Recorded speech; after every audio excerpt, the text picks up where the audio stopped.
तो आज पितृपक्ष के बारे में हम सब कुछ जानेंगे। ज्योतिषाचार्य डॉक्टर नितिशा मल्होत्रा जी से बहुत स्वागत है आपका। और सबसे पहले हम नितिशा जी ये जान लेते हैं कि पितृपक्ष में संयोग क्या बन रहा है। जी, तो ये वाला जो पितृपक्ष आ रहा है वो बहुत ज़्यादा महत्वपूर्ण हो जाता है, क्योंकि 122 वर्ष पूर्व ये संयोग पड़ा। ये पहले 1903 में पड़ा था कि पितृपक्ष में दोष ग्रहण पड़े थे, और पितृपक्ष की शुरुआत ही इस बार चंद्र ग्रहण से हो रही है, और पितृपक्ष का जो अंत हो रहा है वो एक सूर्य ग्रहण से हो रहा है। सूर्य ग्रहण भारत में तो नहीं देखा जाएगा, लेकिन कई ऐसे देश है जहाँ पर उसका असर पड़ेगा, और ये आंशिक सूर्य ग्रहण है। लेकिन जो ये चंद्र ग्रहण है जहाँ से पितृपक्ष शुरू हो रहा है, ये पूरी तरह से पूर्ण चंद्र ग्रहण माना जा रहा है। इसलिए ये वाला जो पितृपक्ष है 2025 में पड़ने वाला, ये और भी ज़्यादा विशेष हो जाता है, क्योंकि 122 वर्ष के बाद दो ग्रहण स्पेशली पितृपक्ष पर पड़ रहे हैं। और ये भी चीज़ हम देखते हैं कि पूर्णमासी से शुरू होकर के अमावस्या तक ग्रहण जाता, पितृपक्ष जाता है। 15 to 16 डेज का ये पितृपक्ष होता है जी। ये इस साल पितृपक्ष और भी ज़्यादा महत्वपूर्ण इसलिए है क्योंकि जो हम ग्रहों की स्थितियों को देख रहे हैं, राहु केतु का कुंभ और सिंह राशि, सूर्य के घर होना, और इस बार के जो ग्रहण भी पड़ रहे हैं वो सिंह राशि यानी सूर्य की राशि और कुंभ राशि यानी शनि की राशि में लग रहे हैं। तो पिता पुत्र से ही पितृदोष का हम लोग सब वो देखते हैं कि जब भी पितृदोष कुंडली में लगता है तो सूर्य शनि का एक साथ होना या किसी भी तरह से कोई संबंध बना लेना पितृपक्ष को दिखाता है, पितृदोष को दिखाता है। और इस साल के संयोग इसलिए ज़्यादा महत्वपूर्ण हो रहे हैं क्योंकि दो ग्रहण शनि और सूर्य की राशि में लगने जा रहे हैं। जी, और मेरा अगला सवाल भी यही था कि लगभग 100 साल से 122 साल के बाद दो ग्रहण एक साथ ऐसे लग रहे हैं, इसका दुर्लभ संयोग ऐसा बन रहा है, तो इसका असर क्या होगा? जी, अब दो ग्रहण है, एक चंद्र और एक सूर्य। तो चंद्र ग्रहण हमारी मन पर असर डालता है, ये मन का कारक प्लैनेट है, ये जल का कारक प्लैनेट है। वहीं दूसरी तरफ सूर्य ग्रहण हमारी आत्मा पर असर डालता है, और ये राजनीति का कारक प्लैनेट है, ये जॉब्स का कारक प्लैनेट है। अब हम देखेंगे क्योंकि चंद्र ग्रहण तो हमारे भारत पर बहुत ज़्यादा डोमिनेटिंग है क्योंकि वो दिखने वाला है, तो मन पर डिप्रेशन, एंजाइटी या जल से संबंधित कोई ऐसी आपदा का आ जाना, समुद्र से संबंधित कोई ऐसी आपदा का आ जाना, वो हम देखने को मिल सकती है। अभी भी हम देख रहे हैं कि हिमाचल प्रदेश का बुरा हाल है। तो अब हमें लग रहा है कि जल से संबंधित आपदा जो समुद्र से जुड़ी है ये हो सकती है, और सूर्य ग्रहण के आसपास, क्योंकि अभी हम देख रहे हैं बिहार इलेक्शन भी पास है, राजनीति में भी बहुत, क्योंकि सितंबर जो मंथ है वो इस साल का नवा मंथ है, और ये साल भी नवा मतलब 9 नंबर पे आता है, और ये मंथ भी 9 नंबर पे आता है। तो ये जो मंथ है मंगल का होने के कारण और भी ज़्यादा स्पेशल हो जाता है, और किसी भी ग्रहण के 90 डेज के अंदर उसका असर देखने को मिलता है।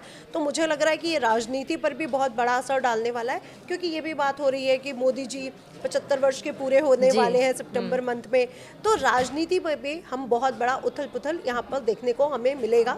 मोदी जी के साथ कुछ बड़ा नहीं होने वाला, लेकिन राजनीति में इसका असर हमें देखने को जरूर मिलेगा। जी, अब क्योंकि ग्रहण की बात हो रही है और हम पितृपक्ष की बात कर रहे हैं ज्योतिषाचार्य जी, तो अब ग्रहण काल में हम पितृ कार्य कैसे करें?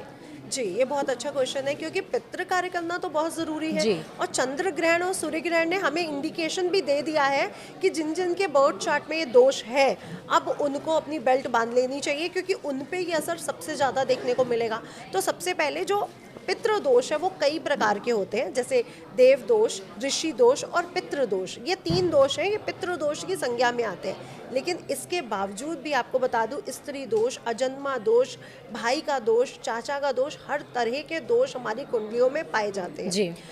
जो देव दोष है वो सूर्य और राहु के किसी भी तरह के कॉम्बिनेशन से बनता है। जो पितृ दोष है वो सूर्य और शनि के कॉम्बिनेशन से बनता है। लेकिन जो ऋषि दोष है, जो ऋषि मुनि का दोष लगता है, वो गुरु के किसी कॉम्बिनेशन से बनता है, चाहे वो राहु के साथ हो या किसी बुरे प्लैनेट के साथ हो।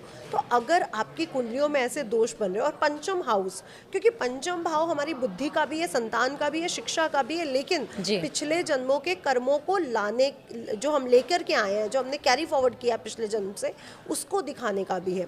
इसलिए पंचम भाव में अगर शनि, राहु, सूर्य ऐसे प्लैनेट बैठ जाते हैं तो भी किसी ना किसी दोष को दिखाते हैं। दूसरा केतु के नक्षत्र जैसे मूल नक्षत्र है, इसको भी पितृ दोष से जोड़ा गया है।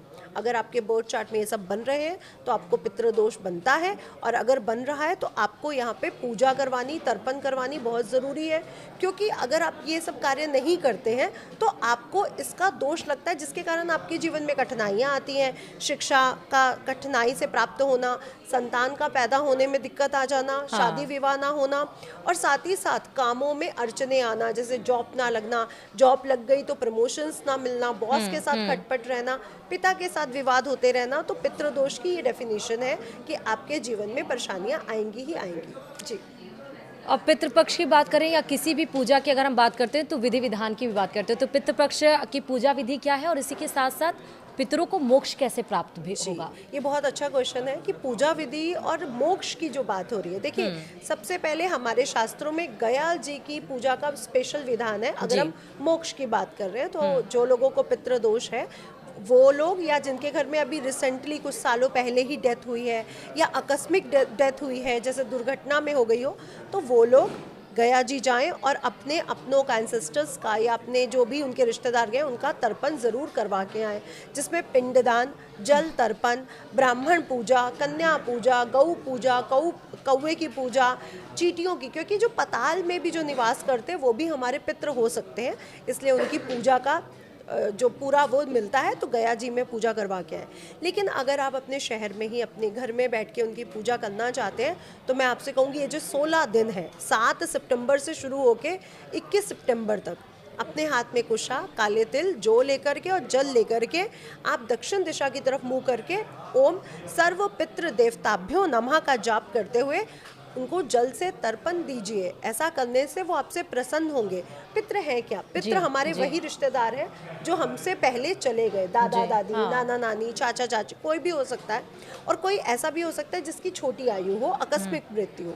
अब जो देव है वो भी हमारे पितृ है, क्योंकि श्री हरि विष्णु सबसे पहले हमारे पिता है, तो देवता भी हमारे पितृ हैं। और जो प्रेत लोक में फंस गए हैं, जो अच्छी आत्माएं नहीं थी, जो दुष्ट आत्माएं थी, जिससे पितृ दोष बहुत स्ट्रांग बनता है, वो भी हमारे पितृ हैं। तो हमें सबका तर्पण करना होता है। जो मानव गए वो नहीं, जो देव हैं वो भी, जो मानव गए वो भी, और जो बहुत बुरी आत्माएं थी, जिन्होंने बहुत गलत कर्म किए, जो प्रेत लोक में जाके फंस गए, उनका भी तर्पण करना हमें ही पड़ता है। इससे वो प्रसन्न होते हैं, हमें आशीर्वाद देते हैं, और हमारे जीवन में जितनी भी रुकावटें आ रही होती है ना, वो दूर हो जाती है। तो उनके लिए जल का तर्पण करिए, पिंड दान जरूर करिए, जिसमें हम चावल के आटे में जौ और काले तिल मिला करके पिंड को दान करते हैं, ये ज़रूर करिए। इसके बाद गऊ को भोजन कराना या गऊ पूजन करना, क्योंकि गऊ में 33 कोटि देवी देवताओं का वास है, इसलिए गऊ पूजन बहुत ज़रूरी है।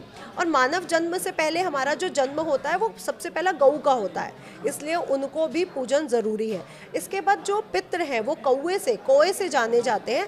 इसके बाद कौवे से अगर हम कौवे को भोजन कराते हैं तो वो सीधा पितृलोक में पहुंचता है, क्योंकि पितृलोक से कौवे के रूप में आके ही वो भोजन को ग्रहण करते हैं, इसलिए कौवे को भोजन कराएं। कुत्ते को, क्योंकि यम के साथ आप देख रहे हैं, शनि देव के साथ आप देख रहे हैं, कुत्ता चल रहा है, तो वो उनका वाहन है, उनके साथ रहता है, तो कुत्ते को भोजन कराने से यम जी प्रसन्न होते हैं और उनसे जुड़ी हुई समस्याएं दूर हो जाती है, जैसे आकस्मिक मृत्यु का भय हो जाना। जी। इसके बाद जो पताल निवासी हैं, जो पृथ्वी के नीचे वाले लोक में चले गए हैं, जो बुरी आत्माएं थी, जिन्होंने कुछ बुरे कर्म किए, चींटी कीड़ों को खिलाने से वो प्रसन्न होते हैं, इसलिए पेड़ों के नीचे जाके चींटियों को, कीड़ों को जरूर भोजन खिलाना चाहिए। इसके बाद आपने देखा पीपल के वृक्ष में श्री हरि विष्णु का निवास है। खुद विष्णु पुराण में कहा है श्री हरि विष्णु में कि मैं पीपल के वृक्ष में निवास करता हूँ। तो पीपल के वृक्ष को सींचना, कच्ची लस्सी से सींचना, दूध, जल, काला तिल और जौ डाल करके, थोड़ी शक्कर डाल करके अगर आप पीपल के वृक्ष को सींचते हो, ये जो 16 दिन है, डेली एक सरसों के तेल का या घी का दीपक पीपल के वृक्ष के नीचे चलाते हो, तो पीपल का वृक्ष से श्री हरि विष्णु यानी हमारे देव दोष समाप्त हो जाते हैं। तो पीपल के वृक्ष की पूजा करो। उसके बाद जो हमारे एंसेस्टर जो भूखे हैं, प्यासे हैं, देखिए वहाँ पे पितृलोक में बहुत अग्नि है, बहुत गर्म है वो लोग, इसलिए पानी का तर्पण बहुत जरूरी है। इसके बाद जब हम ब्राह्मण भोज कराते हैं, कन्या भोज कराते हैं। कन्या भोज से हमारी जितनी भी स्त्री संबंधित दोष है, चाहे वो मातृक दोष है, चाहे वो पत्नी से लगने वाला दोष है, चाहे वो स्त्री दोष है, क्योंकि हमारे एक्स्ट्रा मैरिटल अफेयर्स भी हम पे दोष लाते हैं। लोगों को ये नहीं पता है कि हमें तो लगता है हम अपने एंजॉयमेंट के लिए कर रहे हैं, बट इसका भी दोष होता है। अगर आपने किसी को धोखा दिया है तो इसका भी दोष होता है। तो ऐसे दोषों के लिए हम कन्या भोज भी कराते हैं। जब कन्या भोज करती है या जब कोई ब्राह्मण भोज करता है या उसका परिवार भोज करता है तो ये सीधा सीधा भोजन आपके पितरों तक पहुंचता है, इसलिए इनको ज़रूर भोजन कराएं। और कई लोग कहते हैं हमें पंडित नहीं मिला, गाय नहीं मिली, तो हम क्या गरीबों को दे दें? नहीं, ये वाला भोजन, क्योंकि पितृ गरीबों में निवास नहीं करते। बिल्कुल सही बात। हाँ। आप गरीबों को खिलाना चाहिए, एक अच्छी बात है, दान करना चाहिए, आप उनको जरूर करिए श्री हरि विष्णु के नाम से, लेकिन पितरों के नाम से गरीबों को गाय का भोजन गरीबों को नहीं कराया जा सकता। तो इस बात का विशेष ध्यान रखें। देखिए, आपने विधि विधान तो बताया, लेकिन ये किस समय हमको करना चाहिए, श्राद्ध और तर्पण, वो भी बता दीजिए। ये बहुत अच्छा क्वेश्चन है, क्योंकि लोगों को ये नहीं पता कि पितरों का आने का समय कौन सा है धरती पर। देखिए, पितृ दोपहर 12 बजे, जब दोपहर के पूरे 12 बजे बजते हैं, जब संधि काल का समय होता है, तभी पोर्टल खुलते हैं, तभी पितृ धरती पर आते हैं। लेकिन 7 सितंबर को चूंकि चंद्र ग्रहण है और 12 बज के कुछ मिनट से ही उसका जो सूतक काल है समाप्त हो रहा है, 9 घंटे पहले से शुरू हो रहा है। तो आप लोग 12:30 से पहले दिन का जो श्राद्ध है वो कर लीजिए, क्योंकि जैसे ही चंद्र ग्रहण का सूतक लग जाएगा आप कोई भी विधि विधान पूजा अर्चना नहीं कर सकते। और पितृ जो पक्ष चलता है, इसमें नई कपड़ों की शॉपिंग नहीं की जाती है, क्योंकि ये वो समय है जिस समय पितृ हमारे पास है और वो हमें देख रहे हैं कि हम लोग उनको कितना याद करते हैं, उनको कितना मिस करते हैं। तो अगर उस समय हम उनको ना याद करते हुए अपनी शॉपिंग में व्यस्त हैं, नए वस्त्रों को पहन रहे हैं, तो उनको भी दुख होता है कि हम लोग तो इनको आशीर्वाद देना चाहते हैं। इसका मतलब ये कि श्राद्ध में खरीदारी नहीं करनी चाहिए। हाँ। नाखून नहीं काटने चाहिए, बाल नहीं काटने चाहिए।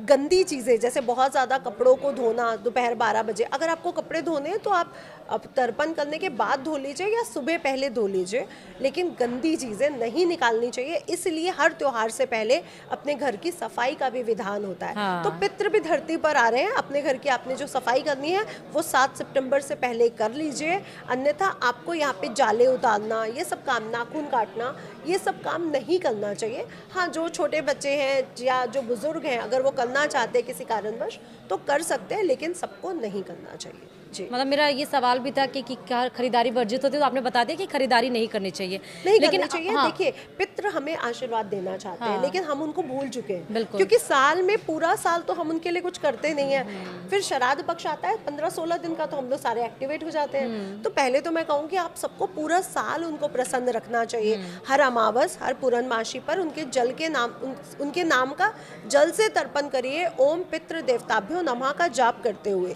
इससे वो पूरा साल आपसे प्रसन्न रहेंगे। एक बात बताइए, मुझे आपने पूरा साल पूछा नहीं और 15 दिन रोज आप वो कर रहे हो, तो मुझे लगेगा पूरा साल तो मुझे क्या भूख नहीं लगती या मुझे प्यास नहीं लगती है। तो आप पूरा साल उनको तर्पण दीजिए, उनसे वो आपसे वैसे ही प्रसन्न रहेंगे।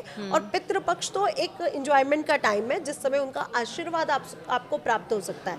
पूरा साल आप पूजा करिए, पितृपक्ष पे अपने आप आपको आशीर्वाद मिलता रहेगा। सही बात है। और हमारे ही लोग हैं जो हमसे बिछड़ गए हैं, जो हमसे चले गए हैं, बात भी सही है। वो हमारा बुरा नहीं चाहते, लेकिन अगर हम उन्हें याद नहीं करेंगे तो उनको बुरा तो लगेगा, उनको हर्ट तो होगा, और जब उनको हर्ट होगा तो आपको दोष लगेंगे। इसलिए उनको प्रसन्न रखिए, आपकी कुंडली से सारे दोष अपने आप स्वतः ही समाप्त हो जाएंगे। बिल्कुल। देखिए, ग्रहण की अभी आपने जिक्र भी किया था, तो क्या ग्रहण में श्राद्ध और तर्पण शुभ माना जाता है, किया जा सकता है? नहीं किया जा सकता। हाँ। किसी भी पूजा, किसी भी संकल्प, किसी भी धार्मिक कार्यों को ग्रहण के समय नहीं किया जा सकता। लेकिन भारतवर्ष में तो सूर्य ग्रहण नहीं लग रहा। हाँ। क्योंकि वो 21 की रात को 10 बज के कुछ मिनट से शुरू होकर के आधी रात्रि 3 बज के कुछ समाप्त हो जाएगा। तो हम लोग जो सर्व पितृ अमावस्या है वो तो हम 21 को मना रहे हैं, तो हम दिन में अपना पूरा प्रोसेस, तर्पण का पूरा प्रोसेस कर पाएंगे।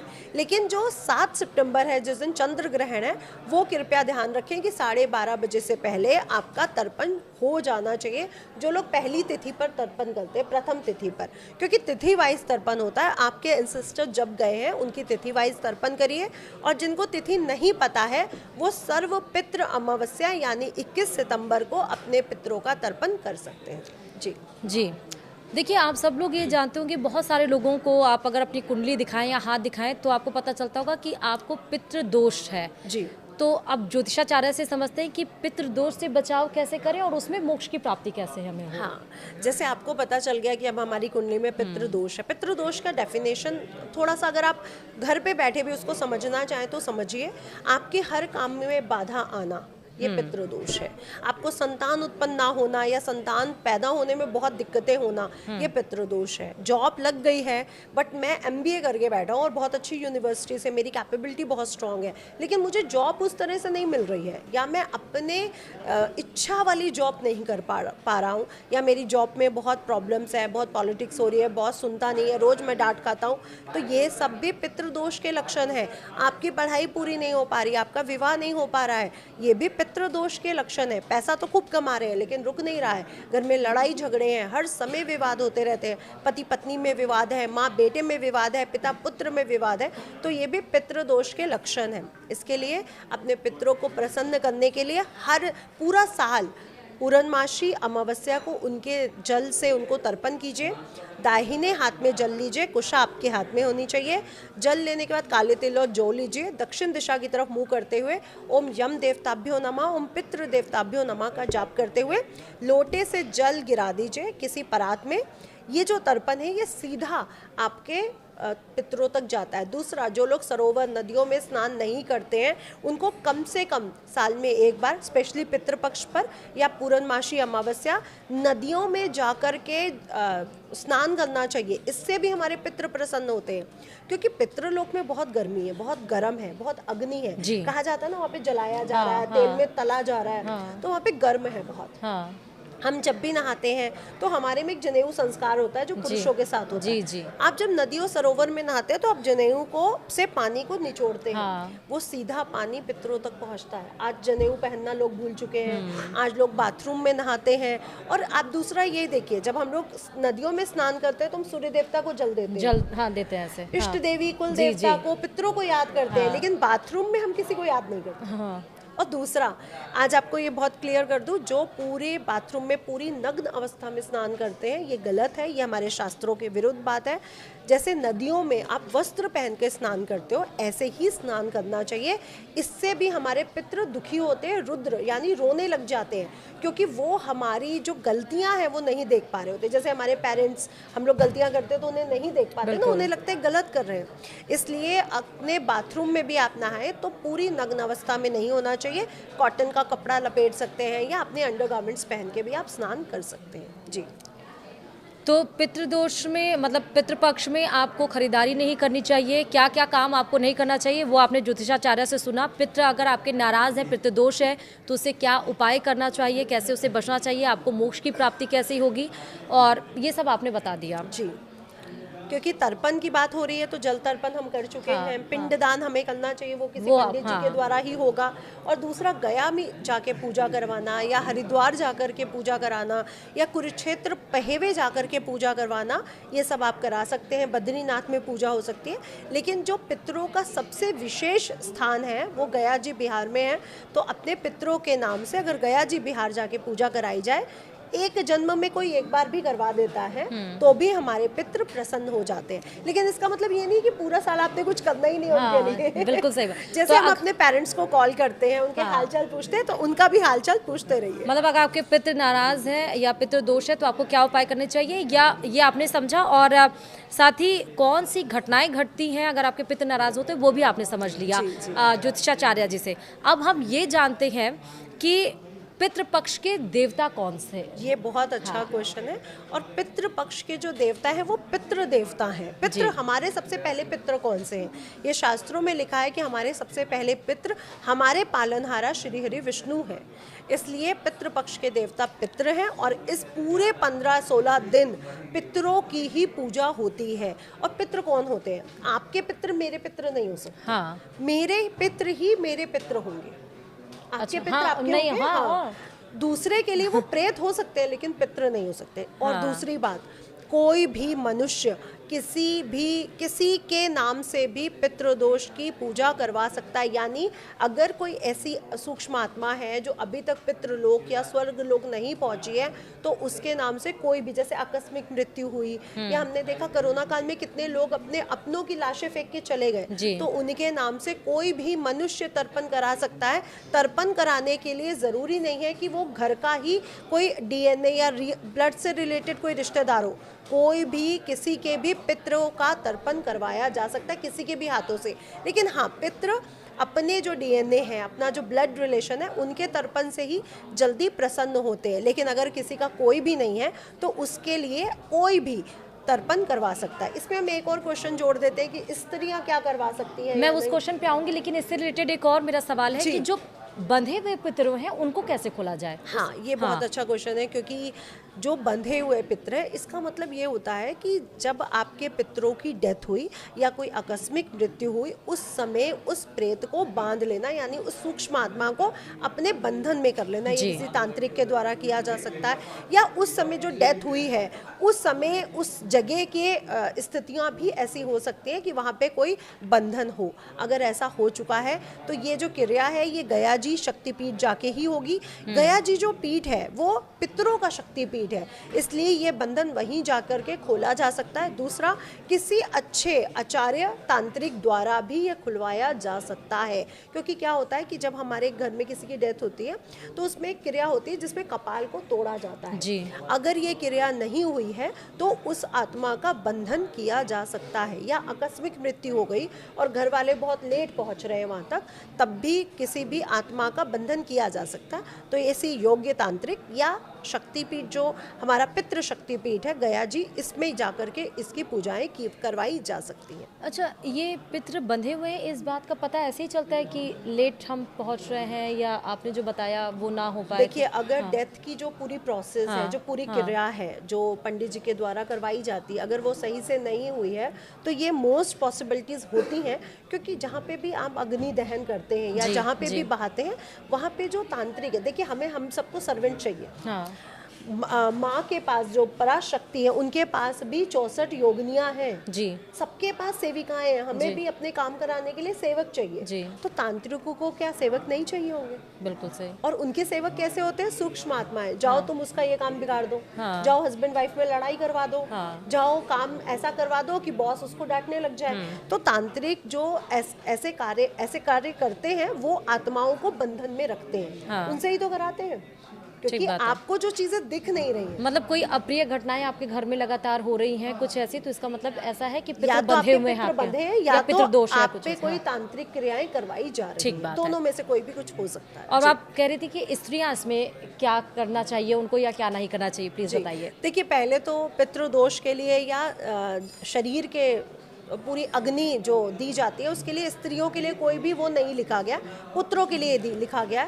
हमारे शास्त्रों में लिखा गया कि पुत्र नहीं है, पुत्र का वंश वृद्धि के लिए बहुत जरूरी है, क्योंकि पुत्र होगा तो उसका भी संतान होगी तो हमारी वंश वृद्धि होगी। वंश वृद्धि से पितृ प्रसन्न होते हैं। जो लोग ये सोचते हैं ना हम संतान पैदा नहीं करेंगे, ऐसे ही रहेंगे या शादी नहीं करेंगे, उनके भी पितृ उनसे नाराज हो जाते हैं। इसलिए वंश वृद्धि करना बहुत जरूरी है पितरों को प्रसन्न करने के लिए। दूसरा, अगर एक लड़की अपने पिता की प्रॉपर्टी ले सकती है तो उनको अग्नि दहन या तर्पण क्यों नहीं कर सकती? बिल्कुल वो कर सकती है, लेकिन हमारे शास्त्रों में इसलिए इसको नहीं लिखा गया क्योंकि लड़की का गोत्र आफ्टर मैरिज चेंज हो जाता है, बदल जाता है। जब आपकी शादी हो गई तो आपका गोत्र चेंज हो गया और आप ये सब संस्कार नहीं कर सकते।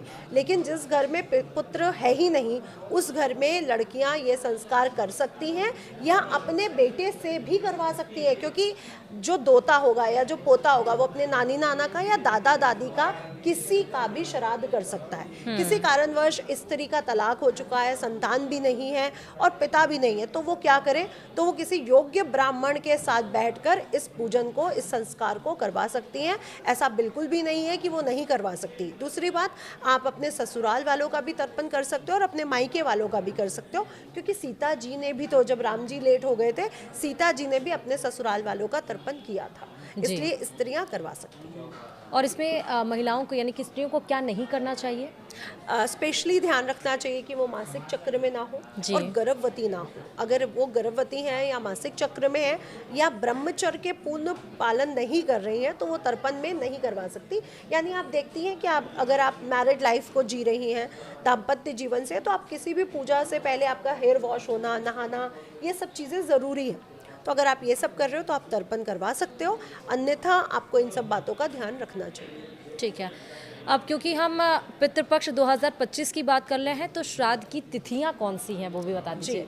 तो श्राद्ध की जो प्रथम तिथि है वो 7 सितंबर से शुरू हो रही है, द्वितीया तिथि 8 सितंबर की है, तृतीया तिथि 9 सितंबर की है, चतुर्थी तिथि आपकी 10 सितंबर की है। ऐसे करते हुए जो सर्वपितृ अमावस्या है, जो लास्ट 16वां दिन आता है, जो जिस दिन सभी पितरों की पूजा होती है, वो हमारी 21 सितंबर को मनाई जाएगी। इसके लिए आपको समय देखने की ज़रूरत नहीं है क्योंकि ग्रहण काल रात्रि में लग रहा है, तो आप अपने पितरों की पूजा 10 बजे के बाद किसी भी समय करवा सकते हैं और 2 बजे से पहले। तो इस बात का ध्यान रखिए कि पितरों की पूजा 10 बजे से पहले नहीं होती है, क्योंकि देखिए 10 बजे से पहले हमारे ऋषि मुनियों की सुबह पूजा हुई, फिर सूर्य देवता की हुई, फिर हमारे इष्ट देवी देवताओं की होती है, जो हमारे घर में जो पूजन होते हैं, मंदिर होता है, उन देवी देवताओं की होती है। तो जो पितरों की पूजा है वो 10 बजे के बाद ही करनी चाहिए, जब सूर्य आपके सिर पे पहुंच चुका हो। दूसरा आपको एक बात बोलना चाहूँगी इस पॉडकास्ट के थ्रू, ये बहुत ज़रूरी है। जो हमारे घर की दहलीज है, आप जानती होंगी कि हमारे घर की दहलीज पे हमारी माताएं किसी को खड़ा नहीं होने देती थी। कहती थी या अंदर आ जाओ या बाहर चले जाओ, दहलीज पे मत खड़े हो, दरवाजे के पास मत खड़े हो। क्यों ऐसा कहा जाता था? क्योंकि दहलीज के जस्ट बाहर पितृ है और दहलीज के जस्ट अंदर हमारी कुल देवी का वास होता है। और हमारे जब पितृ प्रसन्न नहीं होते ना, तो हमारे घर में किसी भी अच्छी चीज़ों को, खुशखबरी को, अच्छी चीज़ों को आने ही नहीं देते जी। इसलिए अपनी दहलीज के बाहर थोड़ा सा मीठा छोड़ना शुरू करें। इसीलिए देखिए दिवाली के बाद के समय हम लोग क्या करते हैं कि एक दिए जला करके अपनी दहलीज के बाहर रखते हैं। इसलिए पूरे 15 दिन 7 सितंबर से शुरू करते हुए 21 सितंबर तक आप लोग तिल के तेल का या सरसों के तेल का एक दीपक जलाएं, जिसके नीचे चावल या खील की ढेरी हो, दीपक हो और उसके साथ कुछ वाइट मीठा भी रखा हो। इससे आपके पितृ प्रसन्न हो जाएंगे। और एक उपाय आपको बताना चाहूँगी, पूरा साल करिए, आपके पितृ आपसे प्रसन्न रहेंगे, कुल देवी आपसे प्रसन्न रहेंगी। हल्दी वाला जल लीजिए या गंगा जल लीजिए, सुबह उठिए, स्नान करिए और स्नान करने के बाद सूर्य देवता को जल चढ़ाइए। उसके बाद जैसे ही आपने जल चढ़ाया, उसके बाद जो भी आपकी पूजा है वो आप कर सकते हैं। पहले अपने मुख्य द्वार के बाहर जाइए और वहाँ पे जल छिड़कना शुरू करिए। ठीक बात है। पूरे घर में जल छिड़किए और घर के जो लेफ्ट हैंड साइड है हमारे मुख्य द्वार का, वहाँ पे लाके उस जल को खत्म कर दीजिए। आपके घर में कभी भी पितरों से संबंधित कोई भी दिक्कत नहीं रहेगी, गारंटी लेती हूँ।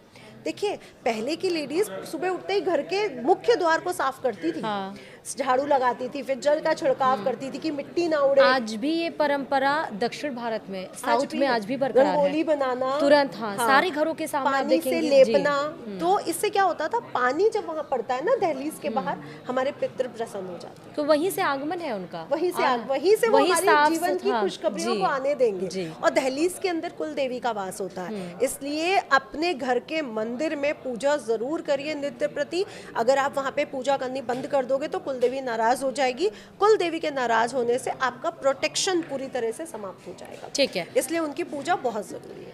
अब क्योंकि हम कोई भी बात अगर करते हैं, कोई भी त्योहार की, या हम पितृपक्ष की बात कर रहे हैं, तो राशि वाले ये जानने के बड़े उत्सुक रहते हैं कि उन्हें क्या उपाय करने। तो राशियों के हिसाब से पितृपक्ष में क्या उपाय करना है? ये बहुत अच्छा क्वेश्चन है, क्योंकि ये कोई नहीं सोचता। सब तर्पण करने के बारे में सोचते हैं, पर ये कोई नहीं सोचता।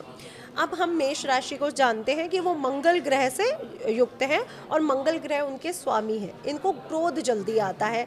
ये बहुत अच्छे लोग होते हैं, दिल के साफ होते हैं, लेकिन डिसीजन बहुत जल्दबाजी में ले लेते हैं। इनको अपने घर में अपने माता पिता से कोई भी विवाद करने से बचना चाहिए। मैं तो कहती हूँ हमेशा ही बचे, लेकिन पितृपक्ष में ज़रूर बचे।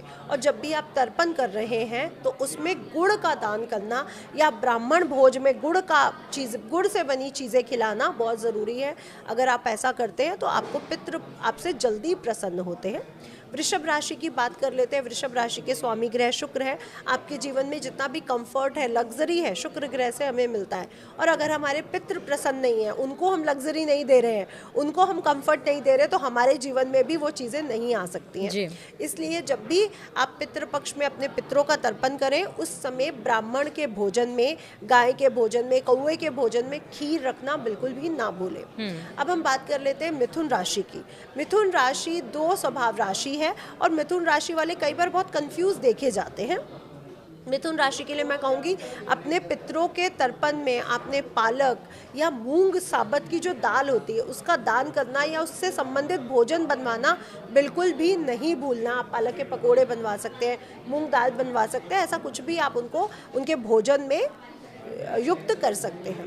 कर्क राशि की बात करूं, क्योंकि कर्क राशि के स्वामी को ग्रहण लगने जा रहा है भाई, तो कर्क राशि के लिए तो ये समय थोड़ा सा संभलने वाला है, हेल्थ वाइज भी और मानसिक स्थितियों को भी अगर देखा जाए तो कर्क राशि वाले प्लीज़ दूध से बनी मिठाइयाँ अपने घर में ज़रूर बनाएं और ब्राह्मण भोज, गौ भोजन में शामिल करें। मैं आपको एक चीज़ और कहना चाहूँगी, पहले के लोग पूरा भोजन, चाहे मिठाई हो या कुछ भी, वो घर में बनाते थे। आजकल घर में सिर्फ रोटी सब्जी बनती है, मिठाई हमेशा बाहर से आती है। इससे भी हमारे पितृ प्रसन्न नहीं होते हैं, क्योंकि आप रोज़, आपके बच्चे बार बार KFC कर रहे हैं, स्विगी कर रहे हैं, बार बार कुछ आ रहा है, तो उनको लगता है कि हम दहलीज पे बैठे, हमें किसी ने नहीं पूछा और बच्चे बैठ के खा रहे हैं। पहले क्या होता था कि पहला भोजन बनते ही गाय को जाता था, कुत्ते को जाता था, कौवे को जाता था, चींटियों को जाता था, तो पितृ प्रसन्न हो जाते थे। अब तो हम पितरों को पूछ ही नहीं रहे और वो हमें देख रहे हैं बार बार खाते हुए। मिठाइयाँ, स्विगी, जोमेटो, बार बार कुछ ना कुछ आ रहा है, इससे भी पितृ दुखी होते हैं। तो कृपया अपने घर में भोजन बनाने की आदत डालें, बाहर से कम मंगवाएं और दूध से बनी चीज़ जब भी अपने घर में बनाएं, अपने मुख्य द्वार पर थोड़ी सी ज़रूर रख दें, थोड़ी सी ही ज़रूर रखें, क्योंकि वो थोड़ी सी के भाव के भूखे हैं, उनको कोई बड़ा मिठाई का बड़ा वो नहीं चाहिए। बिल्कुल। सिंह राशि की अगर बात करें तो सिंह राशि के स्वामी को भी ग्रहण लगने जा रहा है, इसलिए सिंह राशि वाले इस पितृ अमावस में पूरे ही 16 दिन अगर शहद का दान करते हैं, शहद से बने भोजन गाय को, ब्राह्मण को, कौवे को खिलाते हैं, इससे बहुत जल्दी उनके पितृ प्रसन्न हो जाएंगे। कन्या राशि की बात कर लेते हैं। कन्या राशि के स्वामी ग्रह बुध है। आप जितना हो सके हरी चीज़ों का दान करिए, पालक है, मूंग साबत की दाल है, कुशा है, दूर्वा है, भगवान को चढ़ाना, इससे आपके पितृ प्रसन्न होंगे। तुला राशि की बात कर लेते हैं। तुला राशि वाले मिश्री युक्त भोजन अगर ब्राह्मण को, गाय को खिलाते हैं पूरे ही पितृपक्ष में, तो उनके पितृ उनसे प्रसन्न होते हैं। तुला राशि के बाद वृश्चिक राशि की बात कर लेते हैं। वृश्चिक राशि वाले गुड़ से बनी मिठाइयाँ या गुड़ से बनी खीर अपने पितरों को खिलाना, ब्राह्मण को भोजन में दान करना या गाय भोजन में खिलाना बिल्कुल ना भूलें। धनु राशि की बात कर लेते हैं। धनु राशि वाले केसर युक्त खीर खिलाना बिल्कुल भी ना भूलें। कुंभ राशि, मकर राशि की बात कर लेते हैं। मकर राशि वाले इस बात का बेहद ध्यान रखें कि इस बार की अमावस, क्योंकि आप शनि की राशि में ये ग्रहण लगने जा रहा है, तो आपने क्या करना है, कांसे के जो बर्तन आते हैं वो दान करना बिल्कुल भी ना भूलें। अगर आप कांसे के बर्तन में उनको भोजन कराते हैं और दान भी कर देते हैं तो ये आपके लिए बहुत शुभ रहने वाला है। कुंभ राशि वाले भोजन के साथ साथ काले तिल से बनी मिठाइयाँ और नीले वस्त्र दान करना बिल्कुल ना भूलें। मीन राशि वाले पीले वस्त्र ज़रूर दान करें और केला ज़रूर दान करें या केले से बनी मिठाइयों का भी भोग लगा सकते हैं। तो मीन राशि वाले तो बहुत ध्यान रखें, क्योंकि मीन राशि के एक राशि पहले कुंभ राशि में ही ग्रहण लग रहा है, तो मीन राशि वालों को भी इसका इम्पैक्ट ज़्यादा देखना पड़ेगा। जी, तो सभी राशि वालों को समझ में आ गया होगा कि आपको उपाय क्या करने हैं पितृपक्ष में, और लगभग जो आप सोच रहे होंगे कि पितृपक्ष में आपको क्या करना चाहिए, क्या नहीं करना चाहिए, पितृदोष से कैसे आपको बचा जाए, मोक्ष की प्राप्ति कैसे हो, जो पितृ आपके बंधे हैं उनको कैसे खोला जाए, महिलाओं को क्या नहीं करना चाहिए, क्या शॉपिंग करनी चाहिए, खरीदारी करनी नहीं चाहिए, तो सारी चीज़ें हमने इस पॉडकास्ट में कवर की हैं आपके लिए। तो कृपया इस पॉडकास्ट को ज़रूर देखिए और लोगों को भी शेयर करें ताकि उनको भी पता चल जाए कि पितृपक्ष कब से है, क्या उपाय करना है, क्या विधान है और क्या नहीं करना। एक और बीच में एक टिप जोड़ना चाहूँगी। आप जब भी शिव मंदिर जाते हैं जी, तो पहले शिव मंदिर का बड़ा वो होता था कि हर गांव में हर एक जगह पे मंदिर जरूर होते थे। और घर से ही लोग लोटा जल, दूध, चीनी, शक्कर ले जाते थे। आजकल के लोग क्या करते हैं, मंदिर जाते हैं, बाहर से खरीदते हैं, शिवलिंग पे चढ़ा देते हैं। आपके पितृ कभी भी प्रसन्न नहीं हो सकते, वो दुखी ही रहेंगे और आप परेशान ही रहोगे। अगर वो दुखी है तो हम परेशान हैं। अपने घर से लोटा जल ले जाना शुरू करें, भले आप बोतल में भर ले या लोटा ऐसा खरीद ले जिसको ढक्कन लगा हो, लेकिन अपने घर से जल लेके जाएं, अपने घर से दूध लेके जाएं। जब आप अपने घर से जल लेके निकलते हो ना, तो हमारी दहलीज पर जो जल गिर जाता है ना गलती से, उससे भी हमारे पितृ बहुत जल्दी प्रसन्न हो जाते हैं। जो रास्ते में जितना जल गिराते हुए आप मंदिर जाते हो ना, उससे भी हमारे पितृ प्रसन्न होते हैं।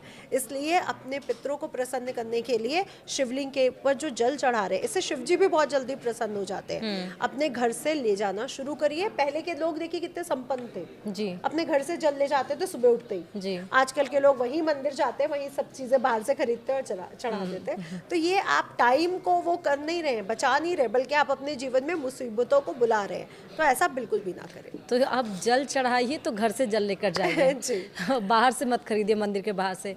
तो बहुत बहुत शुक्रिया ज्योतिषाचार्य जी, पितृपक्ष में इतनी बारीकी से बात करने के लिए, इतना कुछ समझाने के लिए। आप ये पॉडकास्ट ज़रूर देखिएगा, क्योंकि पितृपक्ष लगने वाले हैं। आपको अपने पितरों को कैसे खुश रखना है ताकि आपके जीवन में सुख समृद्धि बनी रहे। इस पॉडकास्ट में इतना ही। नमस्कार।